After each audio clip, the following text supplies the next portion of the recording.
Daniel Lardy asks, can you explain more about tarot cards? When I watch Korean shows, people go to get their cards read. How popular is this in Korea, and have you ever done something like this? Alright, first off, I would say it's pretty popular actually. Right, I see it a lot more here in Korea than what I'm used to seeing in Toronto. And the second thing I would say is that we've never done it ourselves, but we know that Susie and a bunch of other people we know have done it, so we had a chance to pick their brains. One of the very interesting things about how popular it is in Korea is that, like, you could walk around Hongdae and you'll find a whole bunch of different, like, tents with them, a whole bunch of different coffee shops, and they don't actually fit the stereotype that I'm used to when it comes to fortune-telling people. I think people get, like, a stereotypical image of, like, Professor Trelawney from Harry Potter with, Right. like, the unruly hair. Very like, teased, puffy hair, like a and- one-piece monochrome suit with maybe, like, some cupcake patterns on there, giant glasses, and beads. Lots of beads! Maybe, like, 3 different cats, and she'll say about how intuitive her cats are as Don't well. forget scarves. People who wear, like, head scarves. Are we describing me by chance? No, because you don't talk about how intuitive Memers is. You talk about how much of a fat ass he is. However, I would say that these kind of like hippie stereotype, it actually doesn't exist in Korea. Right. It's like a normal dude who looks like any ajushi or ajumma on the street. They're wearing like normal street clothing. Anybody on the street could be a fortune teller. And they usually either go inside of like a glass shop and there's like no coffee or anything available. There's just someone sitting at a behind table with cards. Right. Or they even have the plastic tents that look like the tteokbokki stand, like the food Right. tents. They're really popular in like the Shincheon and Hongdae area actually. Right. But you can really find it anywhere in Korea. Okay, there are a couple different kinds of fortune telling you can do in Korea. The first one we're going to talk about is Saju. Not Suju, which are Super Junior, but Saju, which are Sapper Junior. Oh, Simon.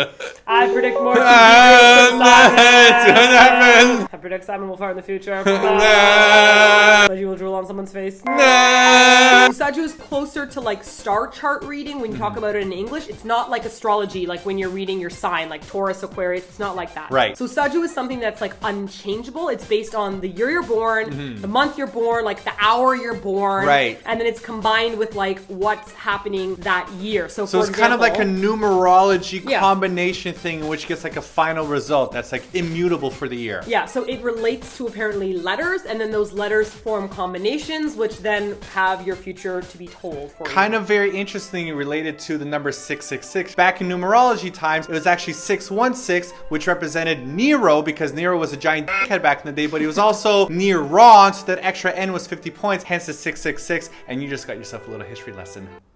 Whoa, I love my life As a dickhead! So Susie was saying that it's actually pretty popular for people to do that at the beginning of the new year. So it's kind of like, oh, like I wonder what my luck is going to be like this Right. year. So like, let's get our Saju checked. So people do it on a yearly basis, kind of like New Year tradition. Also, something really interesting is that sometimes Saju is used as a compatibility check. So Right. if people are really into it, like if the parents of the family really believe it, and you have a boyfriend or girlfriend that you want to marry, they might actually take your numbers in to get it checked using Saju. And Right. if it turns out like, oh, it's going to be a bad marriage, like The match numbers is don't bad. match up right, then the parents will recommend that you don't get married and might actually be very strong about it. I mean, like, I understand that people believe, like, everyone has beliefs around the world. Kind of but like in horoscopes, like you believe like different signs are compatible. Yeah, but I mean, I can't imagine if, like, you just really get along and love somebody and then your family's like, you can't marry them because of your sign. So moving on from Saju would be tarot card reading, which I would say is the most popular version that you can get. What's really cool is that you can go to a coffee shop and they're like coffee, tea, tarot card readings. Yeah. And they're starting to add, like, Saju to the list as well. I would say Saju is something that people can kind of learn through books, but are supposed to still have, like, a little bit of insight in, while tarot card reading is like, either you have it or you don't. It's kind of like an intuition, while like Saju is more along the lines of just math.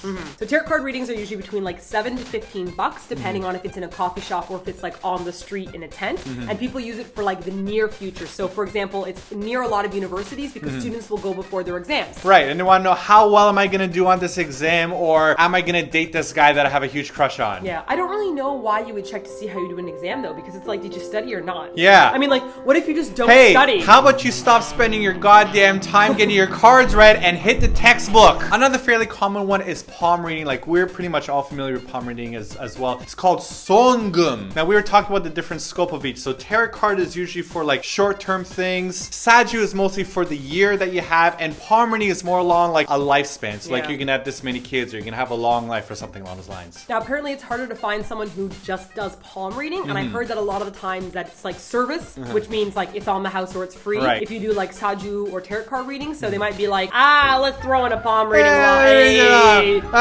Your palm Two says, babies, you know blammo. what, the previous reading I said was right. Bada boom, bada, Bada bing, bing. you're done. So supposedly a lot of Korean people know a bit about palm reading. So like if they look at the palm, they can locate your like lifeline or your talent line. While for me, I don't know anything about it. Actually, my mother was really into palm reading. So like these lines between this and this right here tell you how many kids you're gonna have. I'm supposedly gonna have A Spudgy and a Memers? 2.5.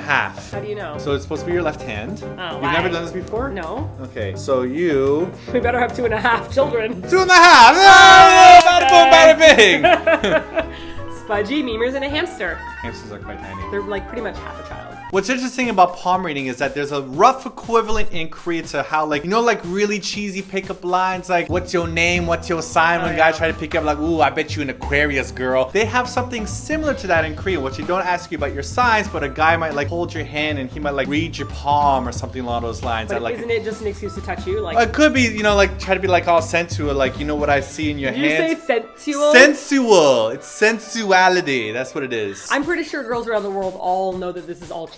Like if a guy was like, let me Yes, read your palm, every exactly. Korean girl would be like, there no, is an and element they'd, of like, back out. cheesiness to this, the same way that like an astrology pickup line has cheesiness there. So Yeah. that's kind of roughly The equivalent. last one, which I find the most interesting, is kwansong, which is actually face reading. As in, your face shows your like future, the way that you are, your personality. It says everything about you. Apparently, it is tougher to find a face reader because Right. it's something that you have to be taught like from someone else who knows how to face read. Yeah. And it's not just something that you're like, you got big eyebrows, you're gonna be famous. You know Like, what, you beautiful girl? I bet a lot of guys are gonna pick you up. Bada bada boom, boom, bada bada bing, we bing. done. Face reading is so specific that they even have things like if you have a birthmark under your eye, it means something. The like area underneath your eyeballs can represent like children that you're gonna have. Supposedly high cheekbones mean like more people are around you or something along those lines. Your nose shape determines if you're gonna be like wealthy or not. Your Warren Buffett eyebrows. supposedly has the best nose Yes, for according to wealth, this. according Yes. to this, yeah. Right. I'm pretty sure this is a Chinese Korean thing as well. Right, it's not right. just a Korean thing. There was even a really famous Korean movie which I actually watched on the airplane called The Face Reader, and it was about a king hiring a face reader to determine who should be in his inner circle because someone was going to betray him. It was such an interesting movie. He just looks at you and he like knows if you're a liar, if you're tricking him, all that kind of stuff. And then they knew that. Hey, don't spoil the rest of the movie for the people that didn't see it. Okay, it's a really cool. It's a really good movie. It's a really cool movie if you want to see it. It's something that's really difficult to learn because even something like your eyebrow structure, the amount of like eyebrow hairs you have in certain areas, all of this determines. I count what your 47. future is. What's really interesting about face reading as well is that you could change your future if you get plastic surgery. Oh, right. It's really fascinating because I would think that there's something like natural about it, but supposedly the structure of your face, if it's artificial, if it's natural, will change your outcome, which kind of makes sense in many ways. The Yeah. better looking you are, the more people will be attracted to you. Yeah, but I read from like a face reader's perspective on it.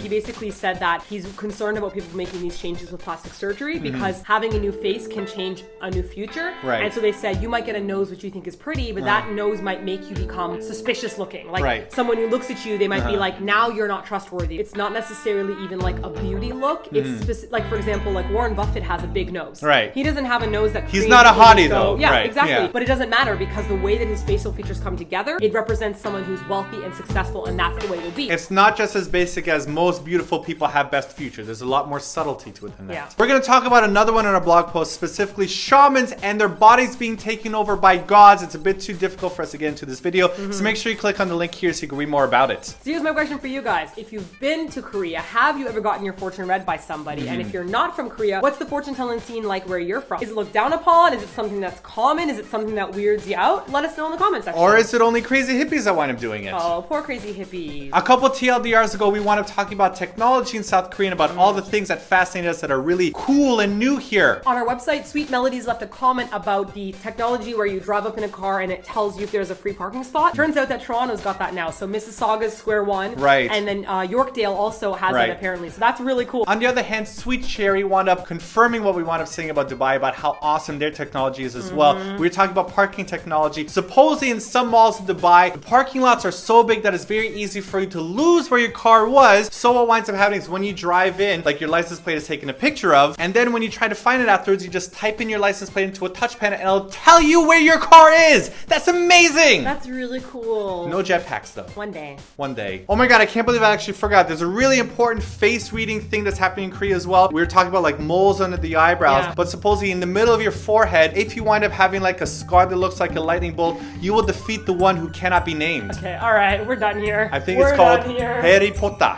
Okay. Voldemort. It's true.